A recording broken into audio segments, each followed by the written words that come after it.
and welcome back to the channel. I am your host Tyrant, where we take things from movies, TV shows, pop culture, try to create them in the real world and test them one-to-one from the media they come from. Now in today's episode we're going to be taking a look at another Assassin's Creed weapon, specifically the Syndicate cane. Now as you guys may know, the first episode I ever did on the channel was the Hidden Blade.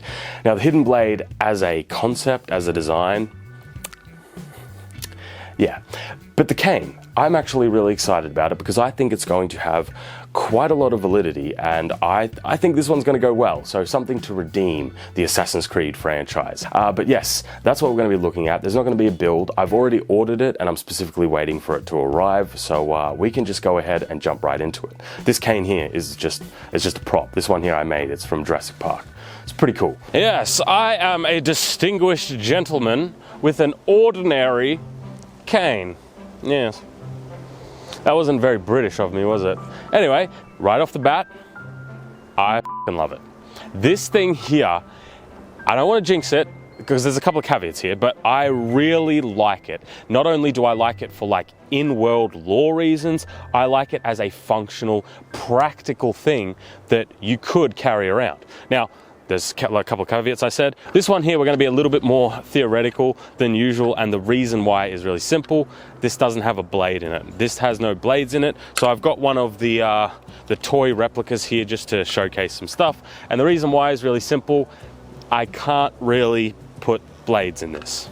I'm just going to leave it at that. So we're going to kind of be talking about it a little bit more than actually doing any real crazy practical stuff. However, there is still some practical stuff we can do with it because this one here is metal. This is all an alloy. So it's pretty hefty. All right, first thing, for an assassin, I don't usually talk about in-law reasons, but for an assassin, a cane that is a, like a worldwide recognized medical device that you can carry pretty much most places, I think that's really good for an assassin. Like, that's good. That is just good. That is a good use of a weapon that is not really a weapon, especially when stealth is your main option. Then when it comes to actually inflicting damage on it, because we have literally, not figuratively, literally a beak. That's a beak. That's a beak. When you have all the weight down at the beak, which is, like, it's not sharp, it's not pointy, but when you swing this could be considered to be like anti-armor. There's no other way I would describe it, right? So when you hit something on that beak, it does that. It's a beak. Sorry guys, did I get you there? Yeah, it looks like we got it. Hey, let me wipe yous off. That's what she said. That's what she said.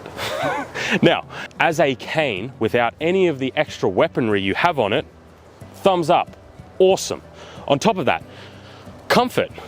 Like, it's actually comfortable. It is not an uncomfortable cane, right? If I was walking, sorry, I don't have much room to walk.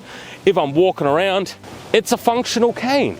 All right, then we get into its party tricks, its surprises, and that is the blades. Now, like I said, couldn't put blades in this one, but we have the toy version here. So push this little button, and all of a sudden, I have a blade.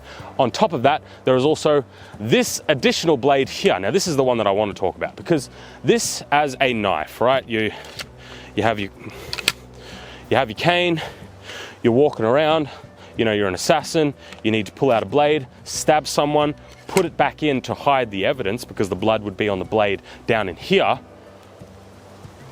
That's good. I like it. Then put it back in, you have your pick once again. But then we have this one here. Now this kind of is a little redundant, but I don't think that's a bad thing at all. And what I mean by redundancy is you have a blade at a right angle. This also acts as like a beak, right? This is something you would drive in this way. However, it may be a little bit redundant in this configuration, but the moment I take this out, all of a sudden, I have a pick here that I can use while still having the main blade. So effectively, you turn one larger weapon into still two completely functional weapons. I love that. That's awesome. Then on top of that, that hides away. So just in an overview sense, this is f***ing sick. This is awesome. This is great.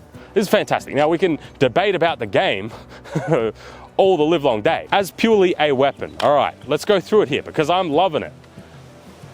We have our cane, you know, a medical device. You can get this in anywhere you need to go. Then if anything goes down, you've got a target there. You need to assassinate them. All of a sudden, your cane turns into a blade.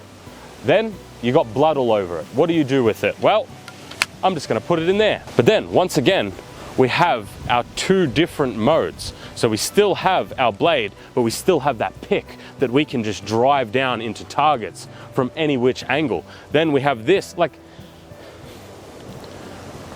I love it. I know I'm not usually as like, you know, let's maybe test it. Let's see. It's like, just on the face of it, there's just so many good things here. And I'm trying to think of some detriments to you, right?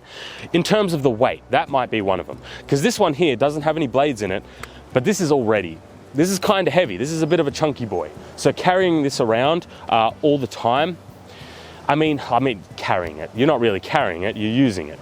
So I don't think weight would be too much of an issue. I think one of the biggest failure points, and this is something that harkens back to a lot of the hidden blades, and I've said this before, is overcomplicating things with the mechanism. That might be a detriment. For example, this one here screws off.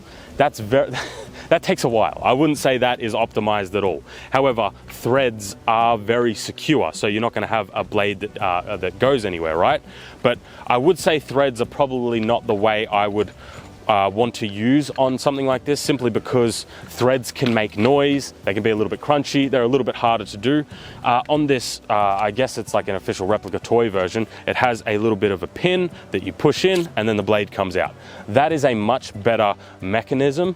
In terms of a failure point, I don't think it would be too big of an issue, because even if you use this, like, the blade is still attached to this. So the blade probably wouldn't fail, but if the mechanism that holds it in the cane does, I don't think it would be that big of a deal, because let's just say, pull it out, you've stabbed someone, your mechanism's broke, you need to hide your knife, you can still put it here and hold the cane like this, and then make your escape.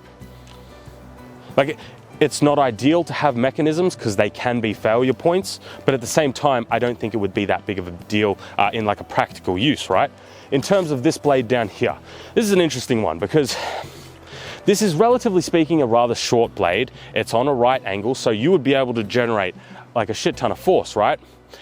Do I think it would be prone to breaking? Well, it really depends on how the mechanism that holds this in. Like, for example, this is a toy version. The mechanism on this one is broken. So you can see that sometimes mechanisms can fail. I think that is enough of my waffling, and it is time to get to Tyrant's initial thoughts, score, or tits for short. Starting off with the design. 10 out of 10. I've got no complaints with it. Like, the only thing maybe is making a longer blade. However, for an assassin, having a smaller blade is more concealable. Not only that, it means that it's going to take away weight. You also have an additional one here, so I really don't think there is too much that I would change about this. 10 out of 10 for the design. I love it. Next up, let's go with wieldability. Well, I mean, you know, like, it's still really wieldable. You got all that weight at the top, so you can swing this thing around. You can use it like, you know, a big hammer or whatever. You got that beak there. In terms of then, you know, pulling out this, it's just a regular blade, so there is a lot of transferable skills, ease of use. It is very wieldable. 10 out of 10? What do you want me to say? There's nothing major wrong here. It's great. What have we got next? Effectiveness. Okay. All right, maybe effectiveness. All right, so we have a regular sized blade. That's really good. That is very good. Then we have this beak here that can absolutely hook onto things. We can use it, generate all that force. Then we have an additional blade down here that is a redundancy, so then we can dual wield. 10 out of 10. What do you want me to say? That's fantastic. All right. What have we got last? Comfort. I mean, it's a cane. The handle is contoured to be comfortable, to be used as a medical device, right? To help you walk. In terms of using it as a weapon, I mean, sure. I mean, this one might not be as comfortable, but at the same time, it is a pole. That does mean there is a little bit of a detriment here when it comes to the comfort. If you were to hit on that edge, it might roll in your hand. There is a chance of that. So, okay, all right. And this one here, this one is comfortable. This is comfortable, 100%. 9. I'll give you a 9 out of 10 for comfort. Yeah. That is a score of 39 out of 40. This is the highest rated thing we have done so far. It is almost a perfect 40 out of 40. You know, maybe I could deduct a little points here and there, you know, things like obviously having a round handle and having an edge here, you know, edge alignment might be a little bit difficult. That's something maybe you could fix in the design by giving a little bit of a, you know, some indexing here. But at the same time, that's if we just want to make it, you know, even that little bit better. But at the same time, like, it's not that big of a deal, actually. So I love it. I really dig it. It's something that's actually really cool. And even in the context of its world, it's also really good. No complaints here. Love it. Hey, so all you guys who really complained about the Assassin's Creed Hidden Blade not being that practical, this is a redemption. This thing is sick. I love it. It's awesome. It works. But that's going to be all for today, guys. I genuinely hope you enjoyed. Holy shit. 39 out of 40. That's pretty good. That's pretty good. Remember to become a member down below if you want to support this channel and this type of content. I'd really appreciate it. But that's all for now. As always, I'll see you next week in another episode. Have a good one. Assassin's Creed came. Shit.